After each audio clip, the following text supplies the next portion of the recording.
Good morning बच्चों। आज का जो लेक्चर हम लोग पढ़ने वाले हैं वो ये है कि एक समान वैद्युत क्षेत्र के अंदर अगर कोई इलेक्ट्रिक डाइपोल है, यदि हम उसको घुमाएं तो कितना कार्य प्राप्त होगा, ये हम लोगों को निकालना है। यानी कि बेटा, एक समान वैद्युत क्षेत्र में वैद्युत द्विध्रुव को घुमाने में किया गया कार्य, work done to rotate an electric dipole in placed in uniform electric field. ठीक है बेटा, देखो स्टार्ट करते हैं हम लोग। हम ऐसा मान लेते हैं कि ये जो है बेटा कोई एक इलेक्ट्रिक फील्ड है। हम ऐसा मान रहे हैं बेटा कोई ये जो है एक इलेक्ट्रिक फील्ड है, और इलेक्ट्रिक फील्ड कैसा है बेटा? यूनिफॉर्म, यानी कि एक समान इलेक्ट्रिक फील्ड ले रहे हैं। ठीक है बेटा, तो ये हमारा इलेक्ट्रिक फील्ड हो गया है ना, यूनिफॉर्म इलेक्ट्रिक फील्ड हो गया। ठीक, अगर हम बेटा इसमें कोई एक इलेक्ट्रिक डाइपोल रख दे, मान लो ये हमने इलेक्ट्रिक डाइपोल रखा, ये हमारा इलेक्ट्रिक डाइपोल रखा बेटा, ये प्लस क्यू और ये जो है हमारा माइनस क्यू। ये जो है इलेक्ट्रिक डाइपोल रखा जिसकी लंबाई 2l है। जिसकी लंबाई बेटा कितनी 2l होती है, हम लोग 2l ही मानते हैं।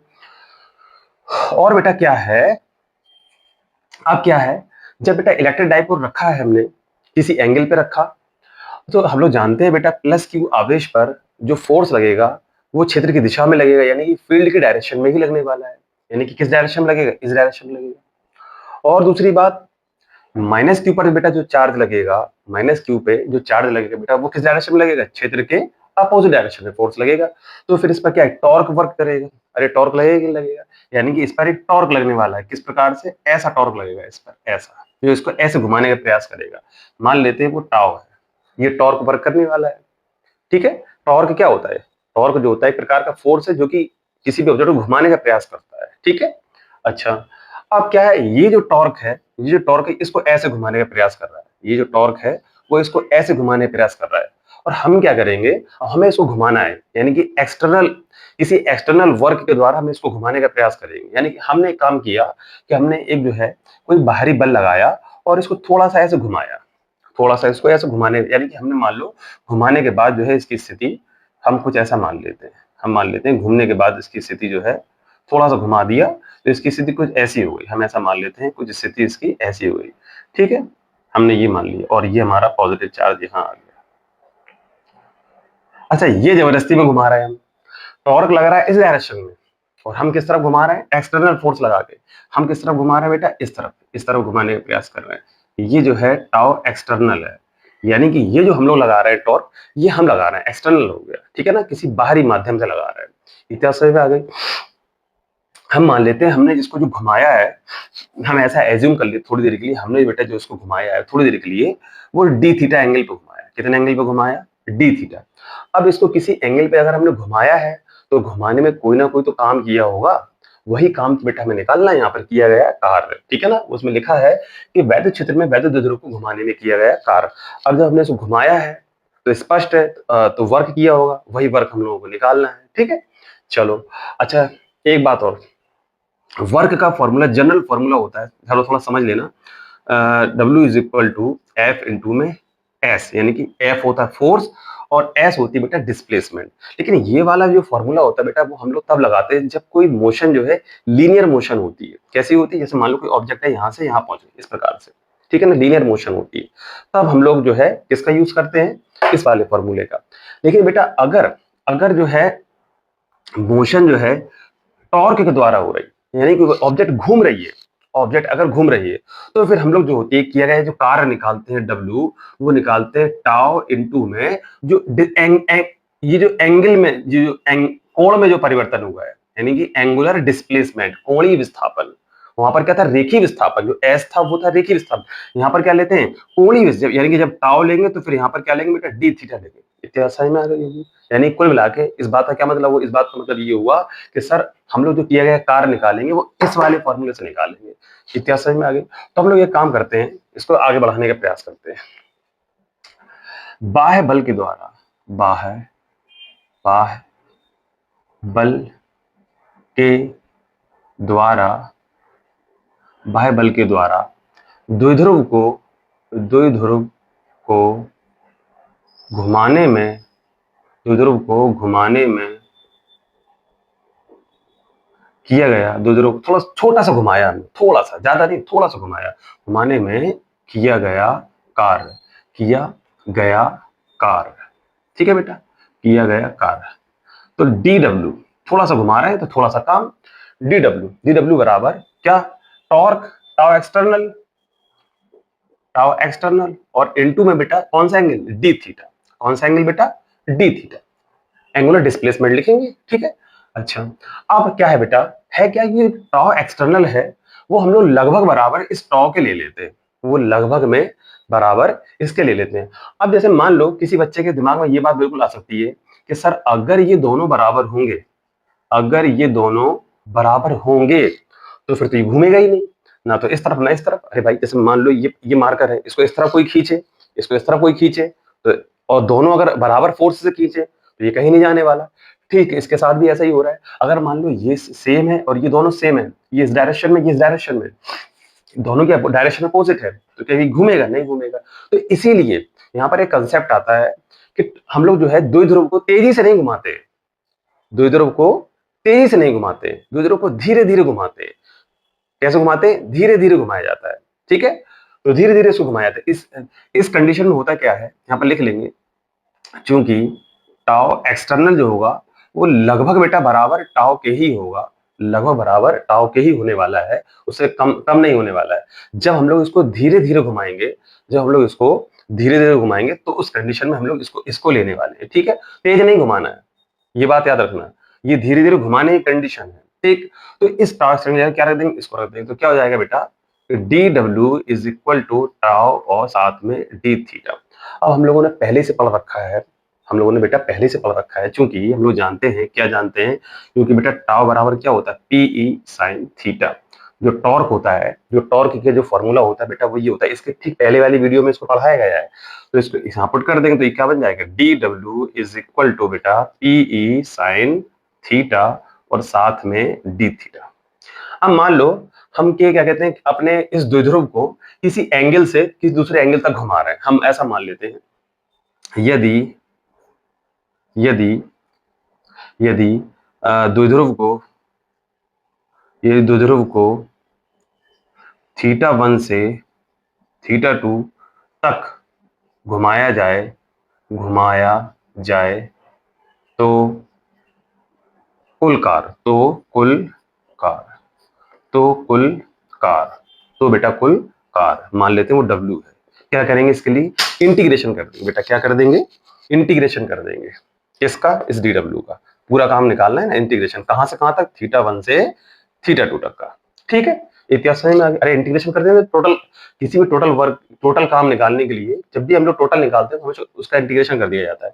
तो W बराबर यहाँ से बेटा, W बराबर इंटीग्रेशन थीटा 1 और थीटा 2, DW की वैल्यू कितनी है बेटा, पीई साइन थीटा और साथ में डी थीटा।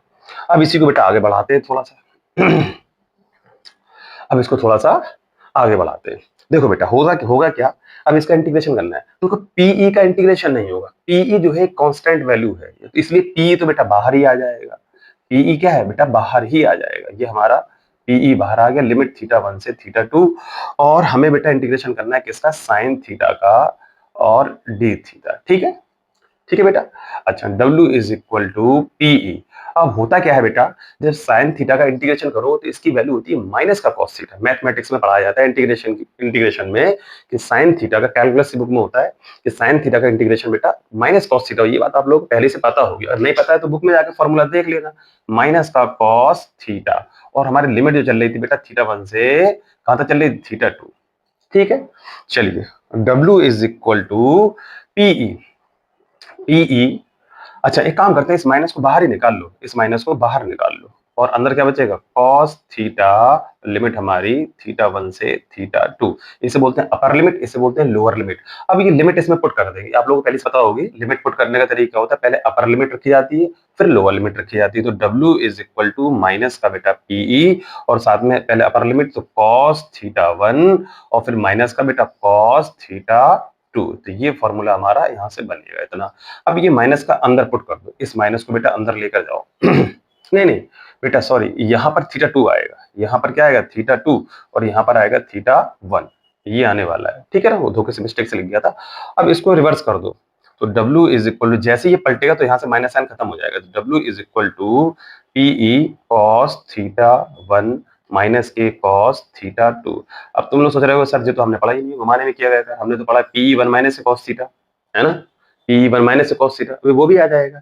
ये जनरल फॉर्मूला होता है घुमाने में किए गए कार्य का सामान्य सूत्र है ना। यह द्विध्रुव को यह द्विध्रुव को घुमाने में यह द्विध्रुव को घुमाने में किए गए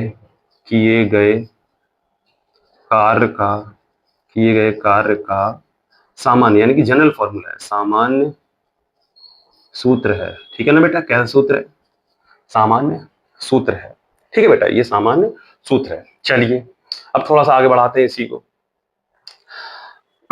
और थोड़ी देर के लिए हम क्या करते हैं, मान लेते हैं थोड़ी देर के लिए इफ हमने माना बेटा कि जो θ1 है, हमने माना कि जो θ1 है पहली वाली का स्थिति, वो मान लेते हैं हम 0 है, कितने 0 डिग्री, एंड जो θ2 है उसको मान लेते हैं हम थीटा, हम मान लेते हैं θ1 जो है वो 0 है, ठीक है, और θ2 जो है वो मान लेते हैं कोई थीटा। इस बात का क्या मतलब है, इसका मतलब ये है पहले जो है डाइपोल हमने ऐसे रख दिया, कैसे रख दिया, ऐसे, तो θ1 कितना हो गया, 0 हो गया, फिर हमने किसी एंगल पे ऐसे रख दिया इसको, तो वो हो गया हमारा थीटा, कितना हो गया, थीटा हो गया, ठीक है। तो बेटा इसमें रखो तो क्या बनेगा, W then W is equal to PE और बेटा यहाँ से cos 0 डिग्री और माइनस के cos थीटा, और यहाँ से तुम्हारा वाला फॉर्मूला भी आने वाला है बेटा, PE cos 0 डिग्री कितने 1 होती है, 1 माइनस के cos थीटा, 1 माइनस से ये आ गया हमारा, ठीक है, ये तुम्हारा वाला फॉर्मूला आ गया। तो ये तो सोच रहे थे कि ये कहाँ चला गया, इसे ये जनरल फॉर्मूला होता है, इसी से बनता है। अब इसमें कुछ केस देख लेते हैं बेटा, ठीक है, कुछ इसमें केस देख लेते हैं। अब बेटा केस फर्स्ट स्टार्ट करते हैं, केस फर्स्ट।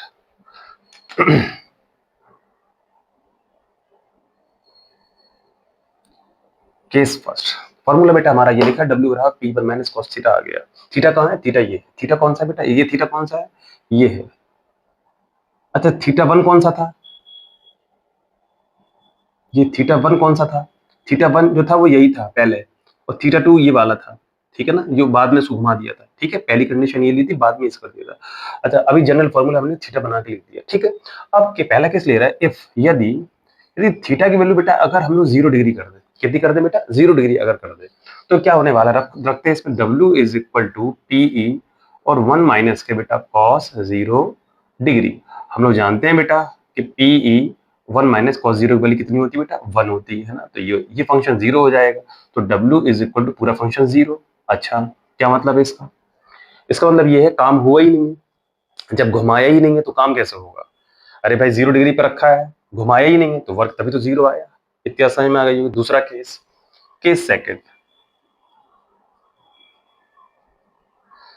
इफ यदि थीटा बेटा अगर हम कितना ले लें, 90 डिग्री अगर ले लें, मान लो थीटा 90 केस है, अगर हम बेटा 90 ले लें तो W बराबर क्या हो जाएगा, W बराबर PE 1 माइनस के बेटा cos 90 डिग्री, ठीक है, तो W इज इक्वल टू बेटा PE और 1 माइनस cos 90 वाली बेटा 0 होती है, तो कुल मिला के इसका मल्टीप्लाई करा दें, W बराबर बेटा कितना आ जाएगा, PE आ जाएगा, यानी कि जो वर्क होगा हमारा कितना होगा, P के इज इक्वल होगा।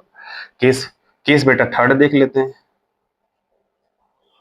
केस थर्ड, इफ यदि थीटा बराबर है, अगर थीटा कितना ले ले 180 डिग्री, यानी कि अब क्या करेंगे, इसको पकड़ के पूरा ही घुमा देंगे, ऐसे ऐसे घुमा देंगे, तो थीटा कितना हो जाए 180, तो then W is equal to बेटा PE और 1 माइनस के बेटा cos 180 डिग्री। देखो साइन कॉस इनकी वैल्यू 180 90 सारी वैल्यू याद होना कंपलसरी होता है, W is equal to PE और 1 माइनस के, देखो बेटा cos 180 की जो वैल्यू होती है वो होती माइनस का 1, पहले से याद होना चाहिए, ठीक है बेटा, तो W इज इक्वल टू बेटा PE 1 प्लस के 1 और इज इक्वल टू हमारा कितना हो जाएगा बेटा, ये हो जाएगा W is equal to PE और इनटू में 2 या फिर W is equal to 2PE। जब ऐसा रखा तो वर्ग 0, ऐसा कर दिया तो PE, ऐसा कर दिया तो 2PE, ठीक है, तो यहाँ बेटा हमारा ये टॉपिक समाप्त हो जाता है। अब